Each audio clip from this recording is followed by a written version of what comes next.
Let me take all of you all back in time to the year 2021. Shaheen Shah Afridi is bowling and he's taking wickets up front. He's taken 2 in the first over. It's beautiful. It's swinging in. It's swinging out. The batsmen have no idea. As one commentator said, they cannot play him. On the back end, a Babar Azam comes and scores a match-winning 50 and seals the deal, seals the series for a defeated Pakistan. Now let me take you back to 2025, where this just happened. Pakistan have secured a 2-1 series win over South Africa at home. They thought they couldn't do it, guys. A lot of people thought that this could not be done. After the first T20I, there were naysayers, there were doubters, there were disbelievers, non-believers.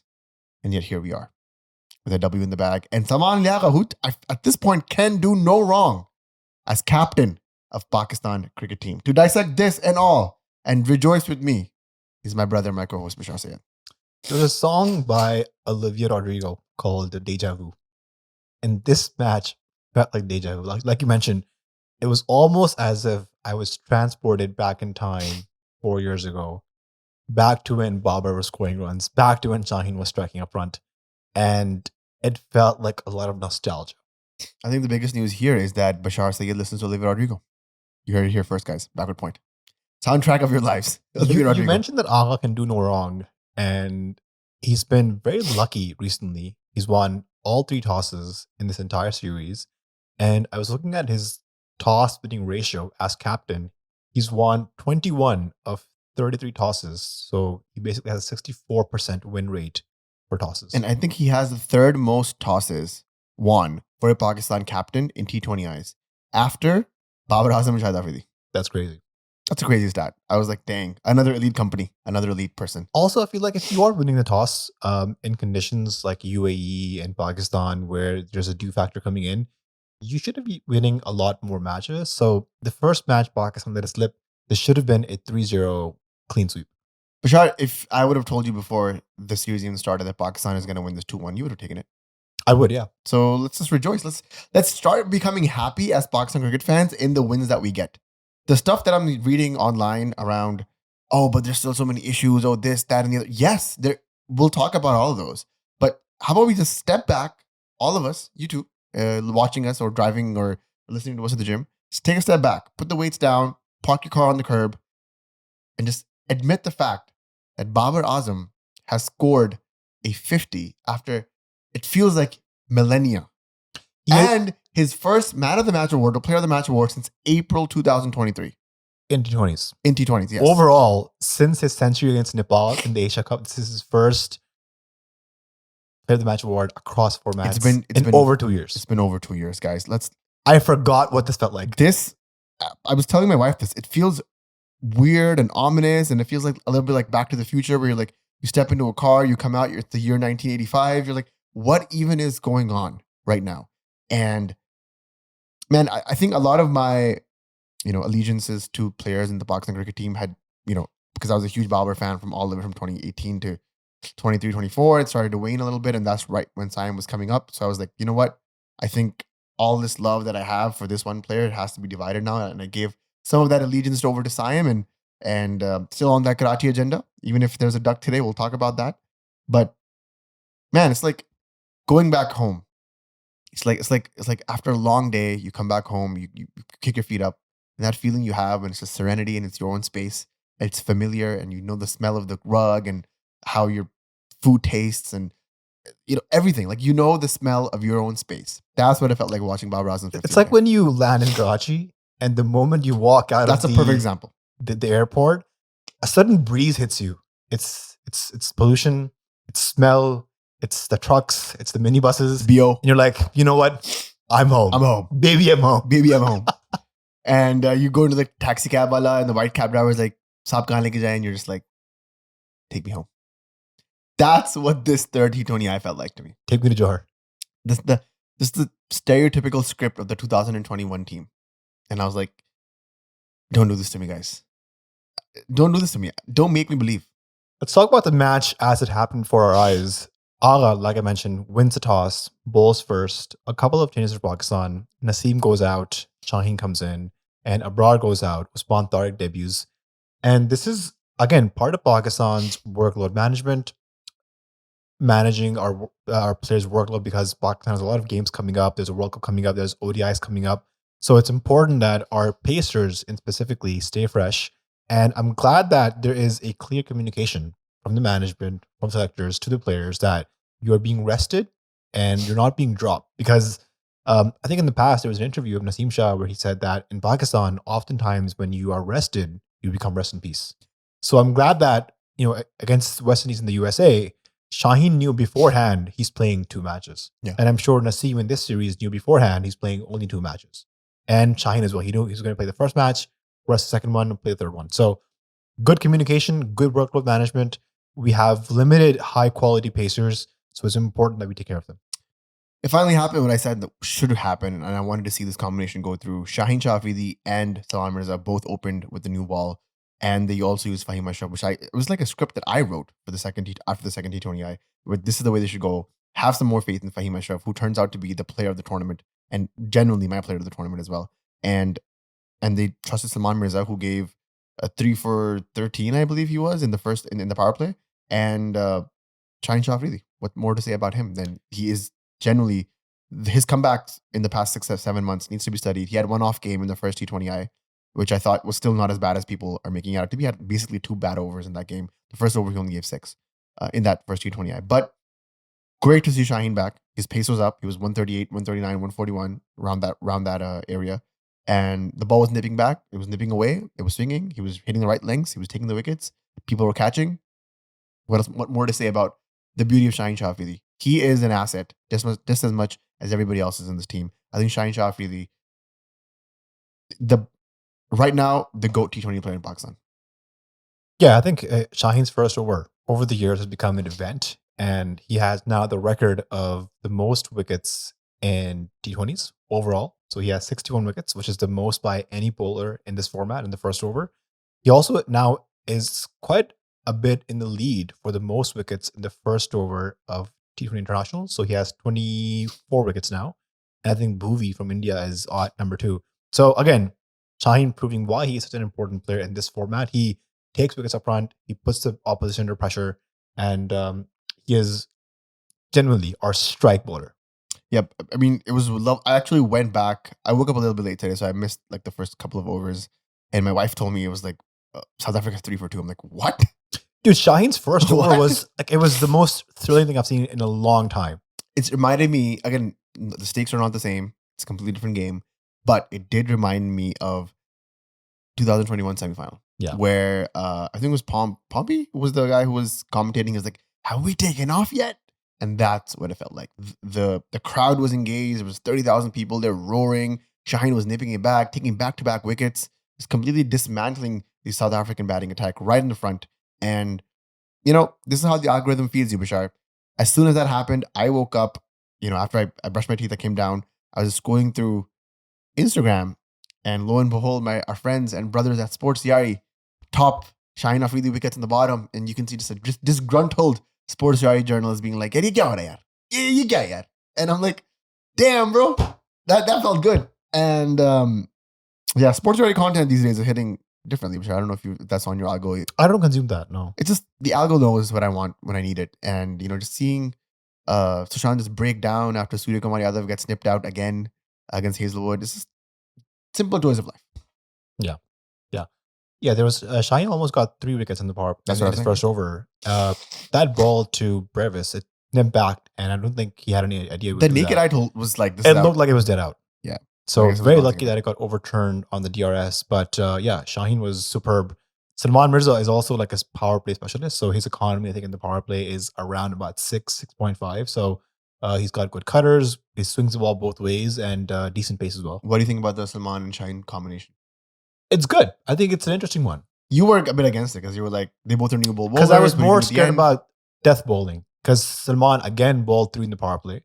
And Shaheen bowled 2. And then I think Faheem bowled the 6th one in the power play. So yeah, it's not bad. I just like in a more pressure match, how does Faheem bowl pace in the death is going to be a big question. Even today he got whipped for 15 in the last over. Yeah. So I agree. Maybe you can get Maybe you can hold off Salman's 1 over and maybe give him 2 in the power play unless he's bowling Okay, spectacular. what is Salman's role? Salman's role is to be Shaheen's backup.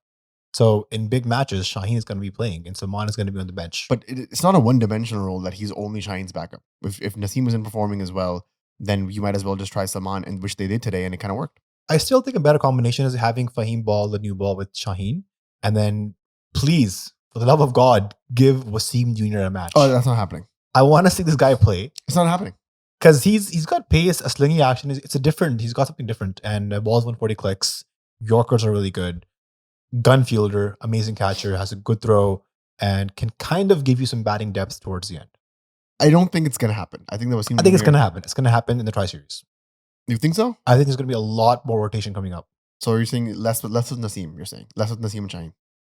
Yes. Because Like against Zimbabwe, you can bench Naseem and Shaheen, yeah? Or have one of them play. I'm just trying to think. What? So do we not have... Does Pakistan not have their fast bowlers locked in? That's what you're saying to me? No, I think they do. So it's And they're just Shaheen, building Naseem, backups now. and it's Salman. So there's no Haris Rauf in the mix anymore. Haris Rauf is in the reserves. But So he's I'm not talking dropped. World Cup squad. Yeah. Who are the fast bowlers? That you're If definitely you thinking? ask me, like a Right lock, now, a lock would be... That's all. Like what you know now is whatever has happened in the past 6 months till today. You have to make the team for the World Cup that's happening in a week. What do you? Well, what I bowlers do can't you- make the call yet because I haven't seen Wasim Jr. play. This Okay. guy hasn't played since his injury. He's come back. If He doesn't- hasn't made a comeback yet. Yeah, technically. He's been with the team for the past 2 to 3 months. Like, why is he was rotting he the in bench? Florida? He was not, no. He was in Florida. No. He came back in the Tri-Series, I believe. And so he was on the bench the entire time. And then Naseem Shah, who was not even with the team, gets parachuted in and goes into playing 11. The Wasim Jr. thing. Okay, look. And this might just be anecdotal because I'm hearing a lot of chatter about the Wasim Jr. thing. Would you take a Wasim Jr. or an informed Naseem Shah? Look, I think If you what have I'm to trying also... say is, what if the management is trying to beat the form back into Naseem Shah and having him be the main guy? Look, when you're playing in Sri Lanka, Faheem can't be your middle overs bowler. He can, yeah. He can't. I'm saying he can. You're saying Yeah. would Look you at rather today. would you rather have Abrar, Saim, Nawaz ball in the middle overs, or would you rather have a medium pacer and Faheem ball in the middle overs? No, would you? If the pitch is turning square, okay, if it's turning square, it's different, but it's going to be an ICC tournament, and I don't think that's going to happen. it's gonna happen. You're playing in Sri Lanka. ICC cannot change the surfaces. They can And only they cannot change surface. they can but only mend it to a certain they extent. can mend it to a certain extent. Par and scores are gonna be 150, 160, 170 max. And I don't know if you know, but I just heard this from Faheem and Agha. But they made pitches in Lahore slow and low to prepare for the World Cup. This was intentionally. This was my argument. You're just working it into my argument. If in slow and turning and sticky pitches like this, Faheem is taking 7 wickets in 2 games. Why don't you think Faheem is going to bowl in the middle overs in the World Cup in Sri Lanka? I just think You don't trust Faheem. I just think You have an anti-Faheem agenda on this an podcast. all-rounder, when they ball in the power play, it gives you more depth. Hardik Pandya for India balls in the power play. He balls the new ball. Sam Curran used to bowl the new ball. Ben Stokes used to bowl the new ball.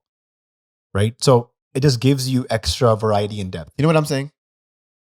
Gives Farhan the ball and sit back. The reason why I think Wasim Jr. should play is we need to have some more information about him. Is he good? Is he not good? Why is he with the team? If he's not good, drop him. If he's good, let's get some more game time. Right? That's what I'm thinking. Anecdotally speaking, I don't remember Wasim Jr. being the bowler that the internet is trying to make out.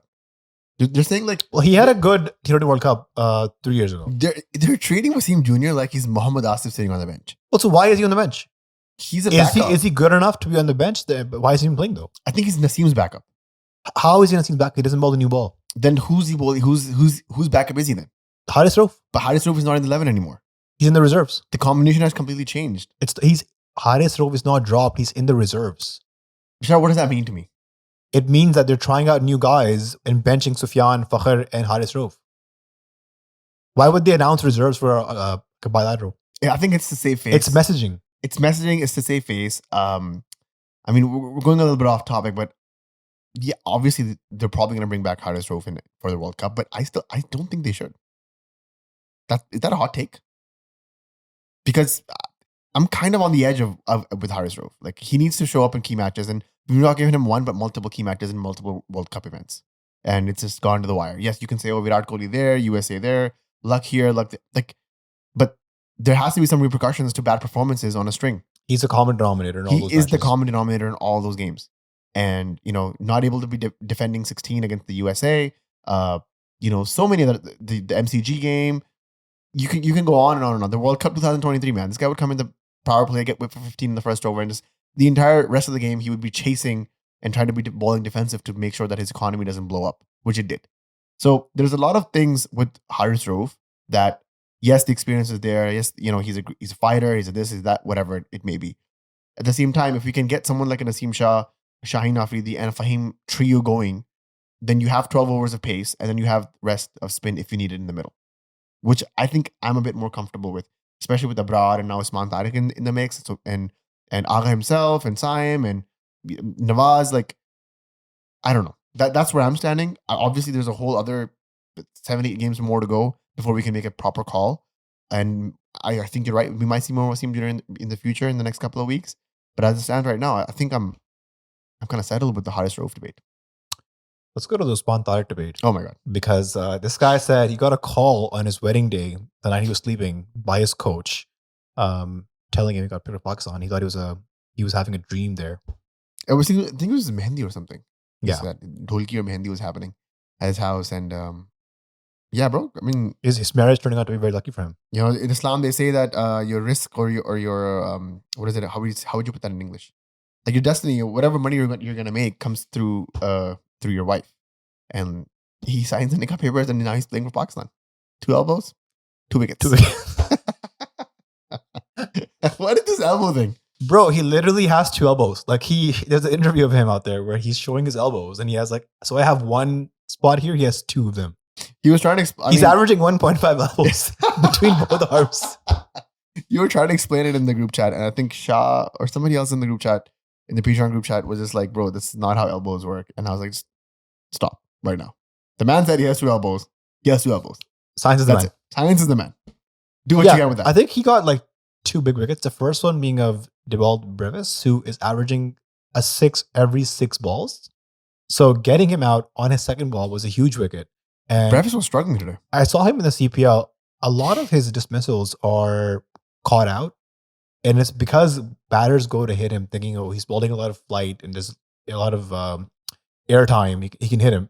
But when they try to attack him, he scores in the air, gets caught out. Typical Markham Premier League tactic. Basically. It works. He bowls 75 kilometers one ball, and then the next one 95 kilometers. So it's good variations. I think he also got unlucky with the ball after Brevis got out. There was an inside edge, and it could have been an LBW. So he's a good backup to have for Abrar.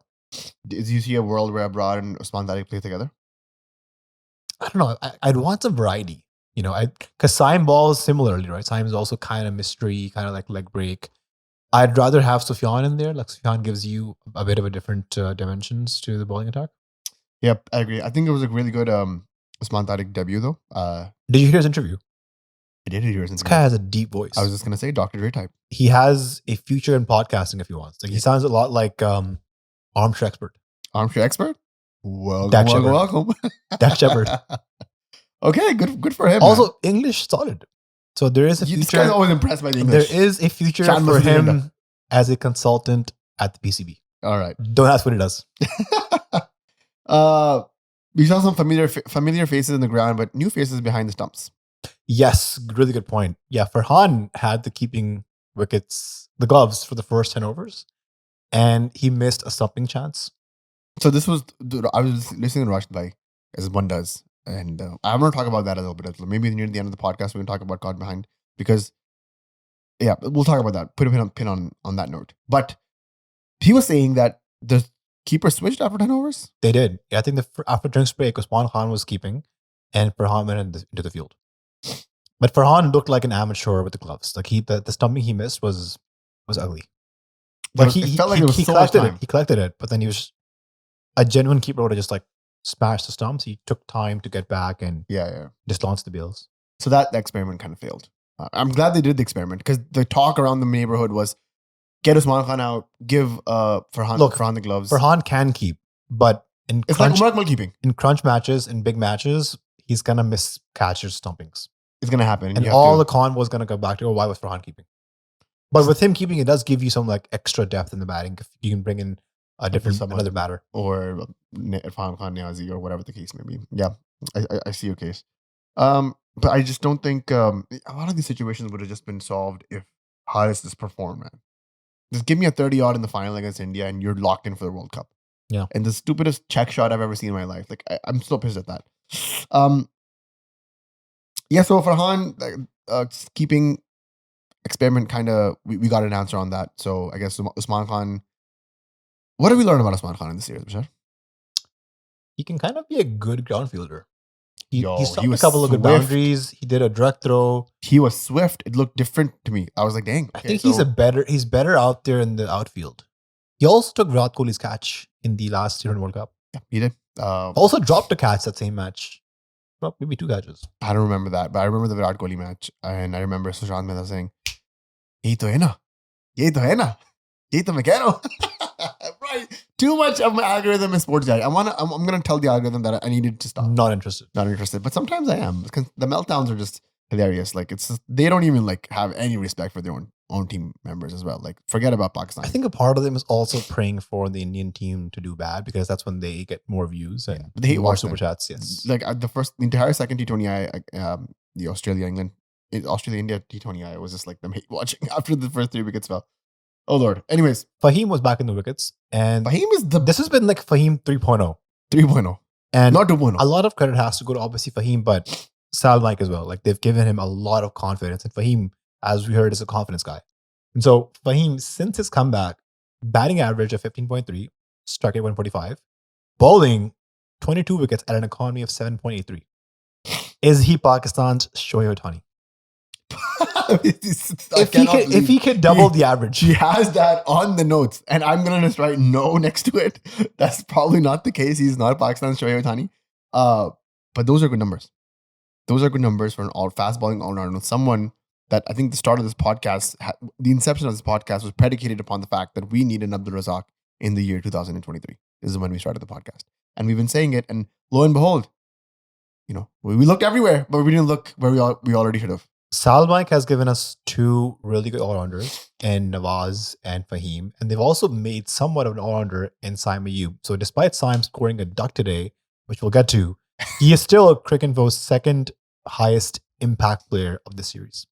Yeah, I mean, if Saim had scored runs today, a 30 odd even, he would have probably been the player of the series. Yeah. This is the second player of the series that he's gone behind because of the West Indies one, Nawaz took, and now Fahim took this because his performances have not been as consistent as we'd like. Yeah.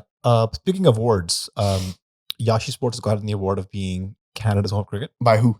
By Backward Point. There we go. Because they are friends of Backward Point. They are sponsors of us.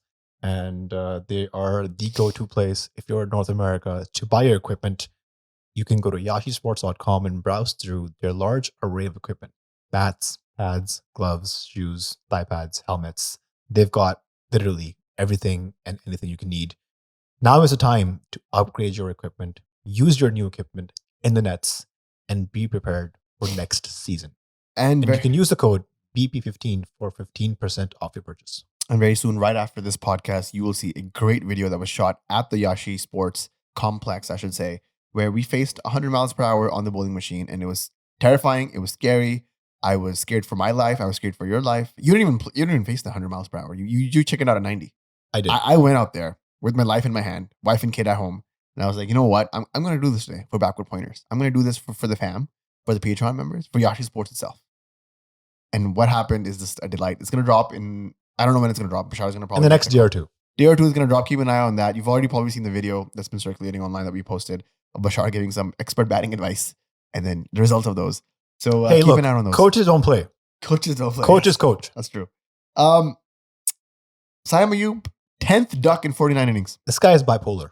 Let's talk about it. This guy, either it's 50 or it's 0. I mean, I was praising his songs, and I will continue to praise those songs of the innings that I saw previously last night. Beautiful innings, exactly the Saim Ayub that I wanted. What happened today, though? Saim has equaled the record of Umar Akmal for joint most ducks for Pakistan in T20Is. This is not a record you want to equal with Umar Akmal. Now, to be fair to Saim, he has been going through a patch, which in the whole year, actually. as Michael Scott would say. The past 13 innings has yielded 6 ducks.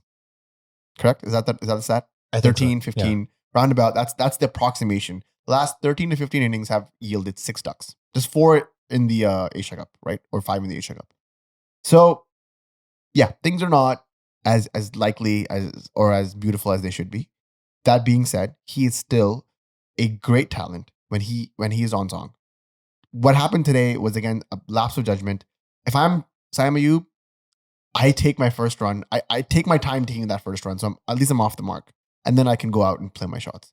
If the case today, like he was 5 for 0, 5 balls, 0 runs, he just comes down the track. He has no timing, no whatsoever, no semblance of where the ball is going to be, and he just bobbles it up to a mid on. Like that's not the way I want him to get out. Those are not soft dismissals. Those are dumb dismissals.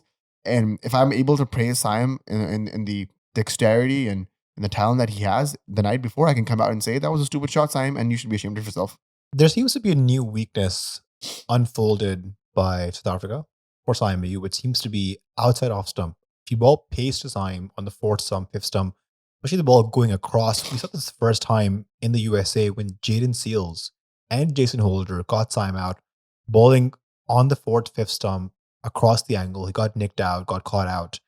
And this time, Saim was failing to make contact on bat and ball, and eventually got frustrated, went down the track, and gets caught out at mid-on. Now, So I think if you really just stayed in his crease and just like punched it down the ground, he would probably went in 4. take a single, rotate strike. Like you're chasing 140, and you don't need to do like hit those shots, right? I think Saim's career so far is so interesting because he has 49 innings, 10 ducks, so he's averaging about 5 ducks. No, that's wrong. Wait, sorry. 49 innings, 10 ducks. He's averaging a duck every 5 innings. Yes. Almost. And he also have 550s. So he's averaging about 150 every 10 innings. So in one 10 inning span, he'll probably get a couple of ducks, but he'll also give you a 50. Yes. And maybe a match winning one. Yeah. So is that, and those are not the numbers that Saim himself would want, nor do I think those are the correct numbers that actually represent Saim Ayub, because we talk about talent and just aestheticism and just the whole fluidity of his batting and all. But until and unless those numbers are reflected upon wins and runs scored in those wins, these are just affirmations. Like those have to pan out to something. And I think Saim, the onus is on Saim to make that happen. I think he's a talented guy. I think he's an asset for Pakistan cricket team when he's on song with both bat, ball, and the field. A trifecta. We haven't seen someone like this since Shadab Khan, genuinely. I'm not being facetious. Like this is true. And if he just performs in all three of those departments, who's to say that he's not the next captain of Pakistan? Wow. You heard it here first. I'm being honest. Let's talk about the former captain of Pakistan, Babar Azam. Good segue. Pakistan was chasing 140. This is the ideal score that Babar Azam loves to chase. Whether it be the 152 against India at the World Cup, or just in general, like 150, 160, anything under that score is the sweet spot for Babar Azam because he can come in, take his time, hit a few boundaries, settle in, and really dominate once he's got his eye in. Look, the beauty of Babar Azam has always been the second innings chase. If I'm being very, very honest with you. It's always been, hey, I know what my target is. It's 170, 175, 160. I know how to pace myself and do that. The issue with Babar has always been the first innings setting of the score, where there were opportunities to go out and score 160, 180, 200 even. He would settle for maybe a 10, 15 run loss in that target. And we saw that in the T20 World Cup final. We saw that against the USA. We saw whatever. Pick out a game that Pakistan lost, and you can see that he comes out in the press conference and says, "What? Gee, definitely 10 to 15 runs short." Right? And so that's where the issue has been for Babar Azam, the target setter. But the target chaser, especially a target like this, on a pitch like this, put your money down. Put your house on it. You're gonna make billions if that's what you're gonna do. Because Babar Azam, in a situation like this, will come out and give you runs and score runs. You and I talked about it in the second T20I that his first shot that he hit for 4 was delightful. Everything else was kind of like, all right, let's keep this moving. And I think it was the same playbook that he played, that Saim played the game before, which, he was struggling in that first T20I, but still made 37 off, I think, 25 or something. And 4 sixes, got his eye in, got some shots out, freed his hands, and got that momentum to go out in the second T20I and score a 70 odd. Not out, I believe. And same thing here. Babar took this time, stayed on the pitch, and then today he capitalized on that I think the back-to-back games also helped him really develop. We can talk about the beauty of Babar Azam all we can. We can literally do a whole other podcast on these 68 runs, on the pressure, on the context, on who he has been in the past 2 years, shell of himself, or what the crowd still wanted. They showed day in and day out to see Babar Azam play, whether it was in white kits or colored kits. What he means to the people of Pakistan, what he means to Lahore, what he means to the world of Pakistan cricket, what he means to cricket in general. We can go in depth about the beauty and the impact of this person, but everything could be concise and rounded down to this one statement, which is, I'm just glad Babar Azam scored a 50 and he's back in the runs. And this is a very, very good step for the whole Babar is back campaign.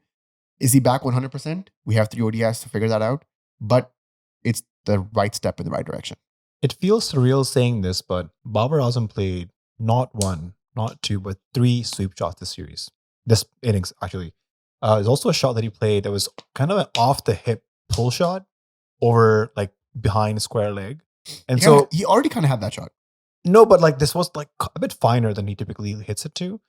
What we understand from talking to the Pakistan management is that when the Sal-Mike era came in, there was a conversation with Babar Azam that he doesn't need to like drastically change his game in T20s. He just needs to develop new shots. So one of the shots being a sweep shot to spinners, sort of Babar's scoring areas or his wagon wheel was analyzed, and there was an observation that Babar doesn't really utilize the fine leg area or the square leg area. So Babar's been asked to develop new shots to access those areas. And today we saw Babar hit boundaries right there. He took on the left arm spinner, which is for a long time been his a big enemy. It's been causing him troubles. And so to see him play lock sweeps, play sweep shots, off the hip shots, and then going back to his normal shots, a drive, a square cut. He also hit Corbin Bosch for a boundary over mid-on, which is kind of an unlike Babar Azam shot. He likes to play down the ground. So again, different shots being developed and Babar being given a plan to how to improve his game. And Babar also realizing that there has to be a need for improvement because the world of cricket has moved on and Babar has stagnated, and stagnation in this format at the international level means regression. I think that this was the one thing that we, as cricket fans, as Babar Azam fans, had been asking him to do for the longest time, I believe. Like ever since 2024, we were like, this guy needs to develop some shots against spin. And even today, George Linde did have him stuck and kind of confused every now and then. He was almost at a run of ball in the middle, which was, a bit alarming for me, but he got out of that rut by developing those scoring shots. He even hit Linde for a sweep for a 4 as well. That's all I want from him. If you can give me 3 or 4 sweeps when the ball is turning a little bit and the ball is full, and if it's a left armer, just to combat that, just to have some sort of counter aggression towards the bowler, just to get him off his length so he can play a bit freely. That's all I want. And Babar was 38 off 33, and then he had 3 boundaries in and over to get to his 50. Because he can do that. He can do that. He can do that. He can hit 12 runs off 3 balls and just cover up whatever the deficit was. But you need him to settle in and you need him to develop more shots so that he could do that. The problem before was that he was kind of stuck, like you said, in that large V direction where he would only hit in this spot. And now that he's accessed the square leg and fine leg area as well, this gives him more range of shots and more options to score. Maybe his average takes a dip, but his strike rate will improve, and consequently, Pakistan will find themselves in winning positions. Babar Azam's inclusion in this squad is also a face saving for a lot of people, in the sense that this is probably the type of game that you'll see happen in Sri Lanka. Maybe a few more runs, maybe 160, 170 max. And if that's the case, then Babar Azam is probably like the best candidate to be in that number 3 spot to build your innings around. Now, the issue lies when it's batting first and you're like kind of underscoring, but we'll see how that happens with Saibullah, Farhan, Saim Ayub in and around him. Maybe they can help with that, but Farhan's inability to take singles is an issue, and Saim's inability to get off the mark is also an issue. So there are cracks, but some of the other cracks that were very much present and were gaping holes have been covered with some Babar Azam color cement. Yeah, I think Sal-Mike have realized that Pakistan is going to be playing in ground at the World Cup where the par score is going to be 150, 160. And it makes sense to have Babar back at 3 and design the entire batting order to play around him. Essentially what Zalmi does in the PSL.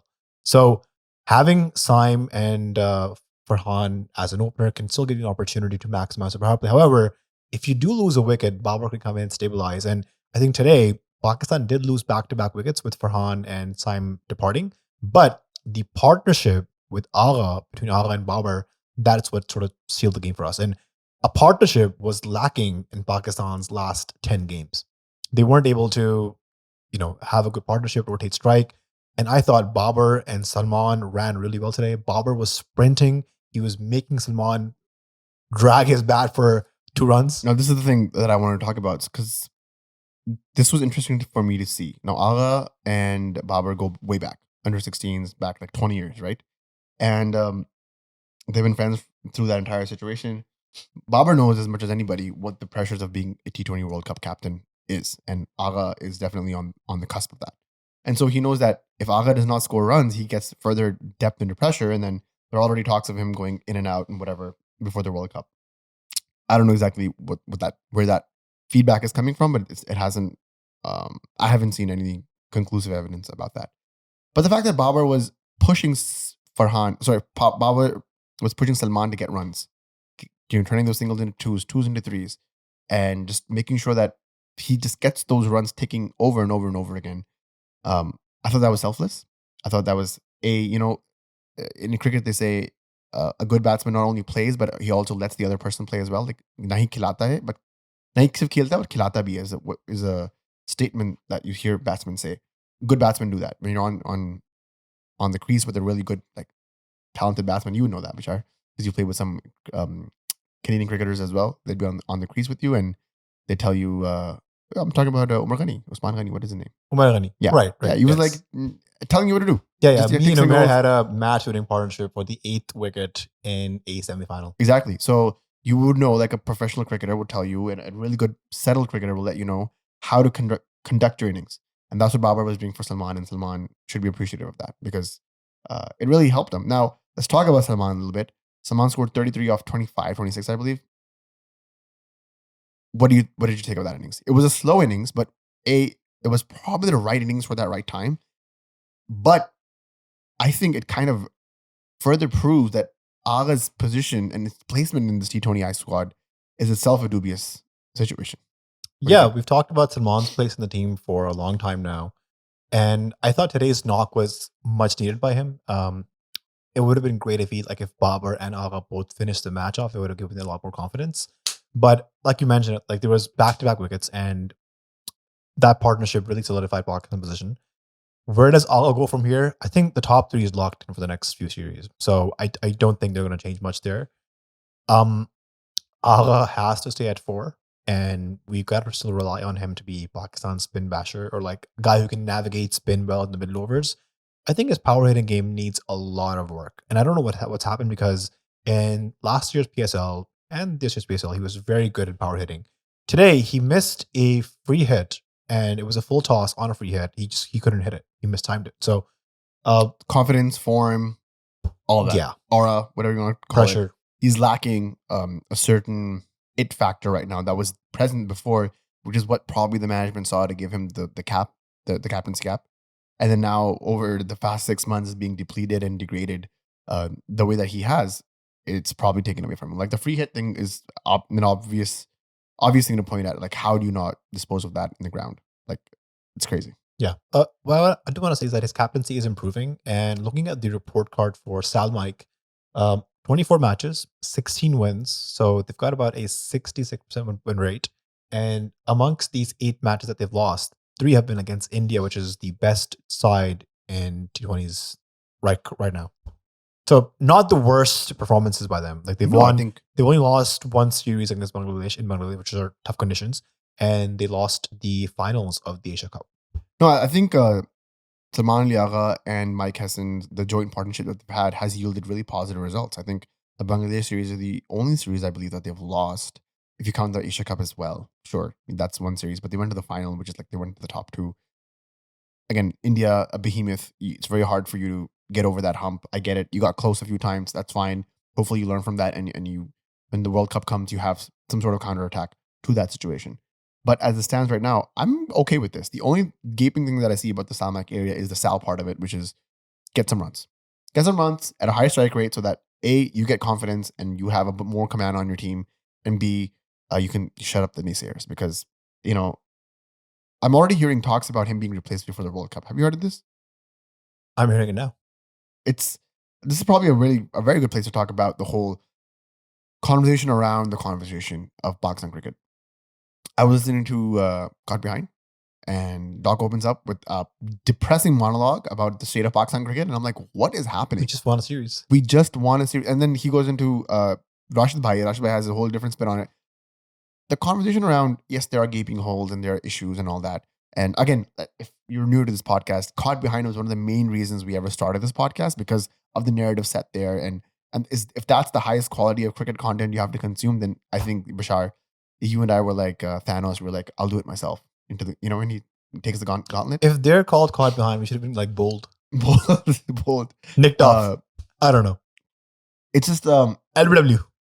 I have so much respect for them individually. I think when they come together as a duo, it's like, what kind of conversations are you actually trying to have?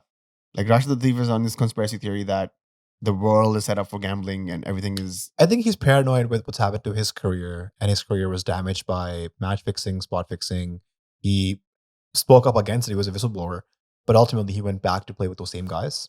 And then now he thinks everything is fixed, like he's in some simulation. Simulation is. And Doc is like stuck in the 1971 series that Pakistan toured in England. Like he's like stuck in that era of like, that is a gentleman's game and whatever is happening right now sucks. Like the praises he had for South Africa and that first T20I, modern day cricket, this is how it's done. And the big words and all that. And then I still don't all of think- it gone. I still think he doesn't watch matches. None of them do. Both of them. Nobody in the Pakistan cricket sphere who is quote unquote a pundit or talking about cricket is watching games. And it's so obvious that Rashid Latif, as a passing comment, said, "Oh yeah, I wasn't actually I don't listen to the games anymore. It's muted." So I think he was trying to take a dig at either Amir Sohail or Ramiz Raja. I don't know what that was. Can we talk about that actually? What? Like, I think there's two commentators who I think shouldn't be allowed to commentate when two batters are batting. So the first one being Ramiz Raja when Babar is batting. Because he is just glazing Babar out. Like, he loves Babar. And it doesn't become neutral at that point. He's obviously saying certain things about Babar because he loves him and he was a chairman. He was Babar was captain under him. There's a bit of a relationship there as well. He has a huge bias. And also... But Ravi Shastri does not have that for Kohli. Yes. So Ravi Shastri for Kohli, it is a direct conflict of interest because they're both managed by the same agency, Sporting Beyond. And so the first match I remember against in the first ODI, Kohli gets nicked off, like he gets caught, right? Duck, yeah. It's a very similar dismissal off stump line. He's been stuck outside of off stump for the past 4 years. I don't know how long. His entire career, I believe. And Shastri's like, "Oh, it was a good delivery. Oh, you just missed it." Like it was something along those lines where he was kind of defending Kohli. I'm like, bro, if you're actually neutral, you call Kohli out for not fixing his issue on the fourth stump. Yeah, but he's incapable of doing that because of the whole Ramiz Raja Shastri situation. It's actually, now that you say that, I thought that Shastri was a bit more professional and a bit more nuanced about his take on Virat Kohli. But you're right. Even in their interview, the pre-match interview where Shastri and Kohli were sitting together, he was just... What is it about Australia that gets you? This is going. Yeah. Yeah. And then two old dogs still have a bit of a sting to their tail. Yeah. So it's kind of like he's campaigning for them to stay in the team for the World Cup. You know? Yeah.